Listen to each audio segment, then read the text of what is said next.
ተግባራዊ የሆነው የክርስቶስ ፍቅር ማረጋገጫ ሮሜ ምዕራፍ 5 ቁጥር 8 ነገር ግን ገና ኃጢአተኞች ሳለን ክርስቶስ ለኛ ሞተ፣ ይህም እግዚአብሔር ለኛ ያለውን የራሱን ፍቅር ያሳያል። ምናልባት በሕይወታችሁ አስባችሁ ታውቃላችሁ? ምን ያህል ይሆን የክርስቶስ ፍቅር ምን ያህል ጥልቅ ይሆን ብላችሁ አስባችሁ ታውቃላችሁ?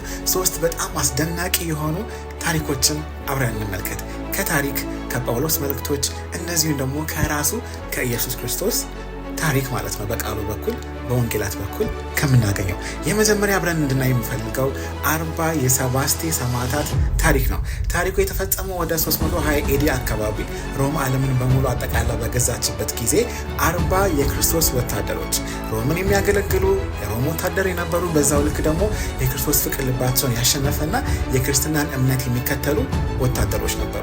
የነሱ አለቃ የነበረው ያን እምነታቸውን ትተው ድጋሚ የሮም ጣዖታትን እንዲያመልኩ ጥሪ ቢያቀርቡላቸው እምቢ ከማለታቸው የተነሳ በመጨረሻም እንደተፈረደባቸው እናያለን። የሚገርመው ፍርዱ ምንድነው ብለን ስንመለከት በጣም ቀዝቃዛ የሆነ አጥንት ድረስ ዘልቆ የሚገባ ቅዝቃዜና በረዶ ባለበት ባህር ውስጥ እንዲገቡና ነገር ግን ክርስቶስን ከካዱ ከዛ ባህር ወጥተው በጣም ሙቅ ወደሆነ ገንዳ ከፊት ለፊታቸው እንደሚቀመጥ በዛ መንገድ ፍርድ እንደተላለፈባቸው እንመለከታለን። ነገር ግን በፍጹም ክርስቶስን አንክድም ብለው ለራሳቸው ቃል ይገባሉ። ከዛ በመጨረሻም እንደዚህ ያሉ ይዘምራሉ። በዛ ቅዝቃዜ መሃል 40 የክርስቶስ ወታደሮች አክሊላችን አሳልፈን አንሰጥም እያሉ ይዘምራሉ። በመጨረሻም ከነሱ መካከል አንደኛው የሆነው ቅዝቃዜው አጥንቱ ድረስ ዘልቆ ሲገባ ለመካድ ይወስንና ከዛ ቀዝቃዛ ባህር ውስጥ ወጥቶ ወደዛ ሙቅ ወደሆነው ጉዞን ይጀምራል። በተመሳሳይ መንገድ ግን ከነሱ መካከል የነበረ አንድ ወታደር እነሱ ሲጠብቅ የነበረ እስከ መጨረሻ ድረስ ከነሱ ጋር አብሮ እንዲሆን ትእዛዝ ተላልፎበት የነበረ አንድ ወታደር ግን ከላይ ከሰማይ 40 አክሊሎች ለነዛ ወታደሮች ሲወርድ ይመለከታል። በዚህ መሃል ክርስቶስን በማመን ውስጥ ያለውን ክብርና በረከት አሻግሮ ያይና በመጨረሻም የለበሰውን ልብስ በሙሉ አውልቆ ወደዛ ባህር ይገባል። 39 ነበሩ፣ ከዛ በቅጽበት 40 ሆኑ። በእንደዚህ አይነት መንገድ ቅዝቃዜው በላይ የክርስቶስ ፍቅር ልባቸው ላይ ገኖ እስከ ሕይወታቸው መጨረሻ ድረስ ክርስቶስን ላለመካድ ቁርጠኛ ሆነው በዛ መንገድ ሕይወታቸው አለፈ። አሁን ደግሞ ከጳውሎስ መልእክቶች እንመልከት። ጳውሎስ በአንድ ወቅት ክርስቲያኖችን ሲያሳድ የነበረ ሰው እንደነበረ ታሪኩን ስናይ ከመጽሐፍ ቅዱስ እናገኛለን። ነገር ግን በአንድ ወቅት ክርስቶስ ልቡን ከነካና ከተቀየረ በኋላ እሱ ራሱ ተሰዳጅ ሆኖ ሕይወቱን ለክርስቶስ አሳልፎ ሰጥቶ የአሕዛብ ወንጌል ሰባኪ እንደነበረ እናያለን። ሮሜ ምዕራፍ 8:38 እና 39 ላይ ሲናገር ስለ ክርስቶስ ፍቅር እንደዚህ ብሎ ገለጸ።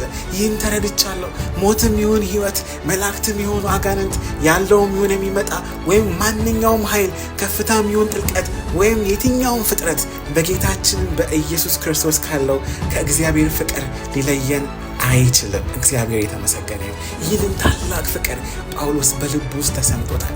በሙሉ ማንነቱ ይህንን ፍቅር ተገንዝቧል። ከዛም የተነሳ ሕይወቱን በሙሉ ለዚህ ፍቅር አሳልፎ ሰጥቶ ራሱን እስከ መሰየፍ ድረስ ለሞት አሳልፎ ሲሰጥና ለእግዚአብሔር አገልግሎት አሳልፎ ሲሰጥ እንመለከታለን። ሌላኛው ደግሞ እንድናይ የምፈልገው ሉቃስ ወንጌል ምዕራፍ 7:36-50 ድረስ ያለውን ታሪክ ነው። እዚህ ጋር እንግዲህ በስምዖን ቤት ክርስቶስ ተጋብዞ ስምዖን የሚባል አንድ ፈሪሳዊ እንደነበረና በዛ ክርስቶስን ጋብዞ እንደነበረ፣ በዛ ግብዣ መካከል ግን አንድ ኃጢአተኛ ሴት እንደመጣች፣ ከዛም ደግሞ ያላትን በሙሉ ሽጣ ከዛም በጣም ውድ የሆነ ሽቶ ውድ በሆነ ዕቃ አልባስጥሮስ በሚባል ዕቃ አድርጋ እንደመጣች እንመለከታለን። በመጨረሻ እግሩ ስር ወድቃ ያንን ሽቶ ስትቀባና በፀጉሯ እግሩን ስታብስ ስምዖን እቺ ኃጢአተኛ እንዴት እዚህ መታ ክርስቶስ እግር ስር ትደፋለች? እቺ ኃጢአተኛ እንዴት ይህንን ተግባር ትፈጽማለች? እንዴትስ አይገስጻትም ብሎ በልቡ ሲያስብ እንደነበረ እንመለከታለን።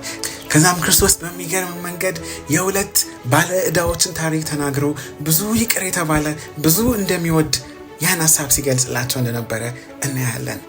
ከዛ በኋላም በመጽሐፍ ቅዱሳችን ሉቃስ 7:47-48 ያለውን ቃል በቃል ስናነብ ስለዚህ እልሃለሁ በብዙ ወዳለችና ብዙ ኃጢአቷ ተሰርዮላታል፣ በትንሹ የተሰረየለት ግን የሚወደው በትንሹ ነው።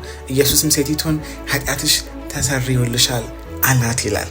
በጣም ነው የሚደንቀው። ኃጢአትሽ ተሰርዮልሻል አላት። ስትሸማቀቅ የነበረች ሲፈረድባት የነበረች ኃጢአተኛ ተብላ ተፈርጃ የነበረችን ሴት ክርስቶስ ሲያቀርባትና ልቧን ሲያጽናና ኃጢአቷ ይቅር እንደተባለ ሲናገር እዚህ ጋር እንመለከታለን።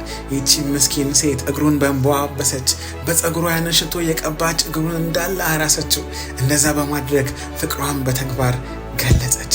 ማንም ብዙ ኃጢአት የሰራ ቢሆንም ልቡ ከእግዚአብሔር የራቀ ቢመስለውም ለንስሐ ፈቃደኛ ቢሆንና ወደ ክርስቶስ እግር ፊት ድጋሚ ቢመጣ እግዚአብሔር ይቅር የሚልና የምሕረት አምላክ እንደሆነ ከዚህ ሀሳብ ከዚህ ታሪክ እንመለከታለን።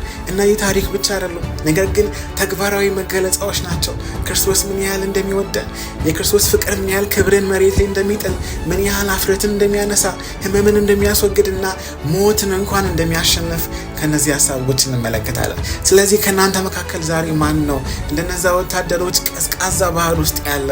ማን ነው ከእናንተ መካከል እንደዚህ ኃጢአተኛ ተብላ እንደተፈረጀችዋ ሴት የማንመለስ እስኪመስለን ድረስ በጣም ዘልቀን ጠፍተን ያለን ለክርስቶስ እንደማንገባ የሚሰማን ወይም ደግሞ በአንድ ወቅት ተሰባሪ የነበረን አሳዳጅ የነበረን ክርስቶስ ሲነካን ግን ሕይወታችን የቀየረ ወገኖቼ፣ ከክርስቶስ ፍቅር ምንም አይለየን። ፍቅሩን ደግሞ እኛ የምናገኘው ሳይሆን እንዲሁ በነፃ ፈቃደኛ ለሆኑ ልቦች ሁሉ የተሰጠ ነው። በዚህ ፍቅር እንድንኖር እግዚአብሔር ይርዳን። አመሰግናለሁ።